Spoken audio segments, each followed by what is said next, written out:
Hello and welcome. This is a multi-part video series on getting started with Schoology. I have taught in schools that utilized Schoology for the past 6 years, and getting started was no easy task. After years of learning through exploration, I decided to create this video series with the hopes that it can help new Schoology users get started or spark inspiration for existing users. If you aren't familiar with Schoology, it is a learning management system designed for K-12 schools, higher education, and corporate environments. It allows users to organize and create content for learning.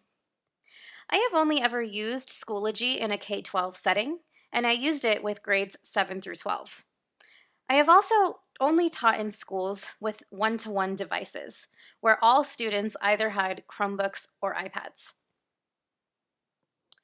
So here we are at the Schoology homepage, and there's a couple things that I want to point out. My Schoology homepage might look different than yours. I am not currently associated with any school district, so my Schoology page just says Schoology here.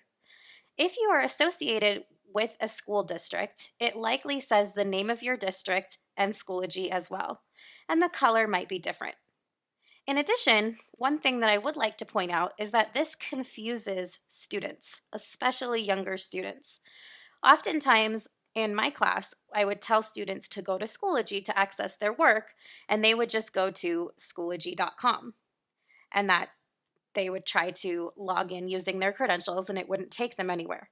So you want to remind students that they have to go to the specific district's website for Schoology. For instance, if I open this tab here, you can see this is the Jeffco Schoology login page. They've chosen to put their icon here. It's purple, and it's a different login page than you would see if you just went to Schoology.com. So make sure that you have that URL or you know what to tell them to Google when they're looking for the proper place. When I taught for Jeffco schools, I would just tell my students to open a new tab in Chrome, type in Jeffco Schoology, and it would take them to the correct login page. But logging into Schoology.com with usernames specific for a school district will not work. So that's just a little side note. So my Schoology homepage looks kind of sad. Like I said, I'm not currently associated with any school district, so this is just a normal Schoology account. You can see I have the option to upgrade here. But this first video is just going to be a quick tour around and looking at different things. This is the recent activity tab. It would normally just show different things that people had posted, work that teachers might have posted updates about, things like that. Mine doesn't have anything in it because I don't have much going on in this account. This is new. This is a course dashboard, so you can see your courses listed here. Up along the top, you've got your courses, so you can see the different courses that you teach. So you can see I teach one section of psychology, and I've got a little badge here indicating that this is a course that I am an administrator for. You've got groups. I don't have any groups right now. The interesting thing is about groups, a lot of people get confused and they try to join a class. So they click create a, or normally it would say join a group here. If you enter a course specific code in the group area, it will not work. So make sure that you're distinguishing between courses and groups.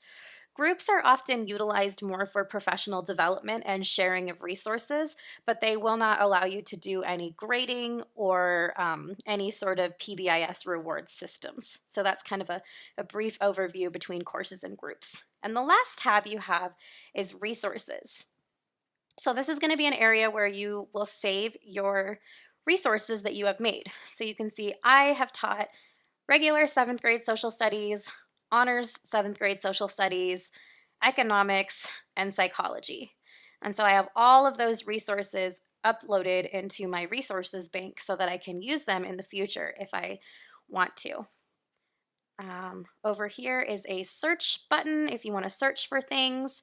You've got a list of apps. There are some cool apps that you can install. You can connect to Google Drive, for instance. You've got a calendar button, an inbox, notifications, and then if you click here, you've got your options to view your profile and go to your logout options. So that was a quick overview of Schoology. If you are ready for more, dive into the next video and we will get into some more information about how to use Schoology. Thank you.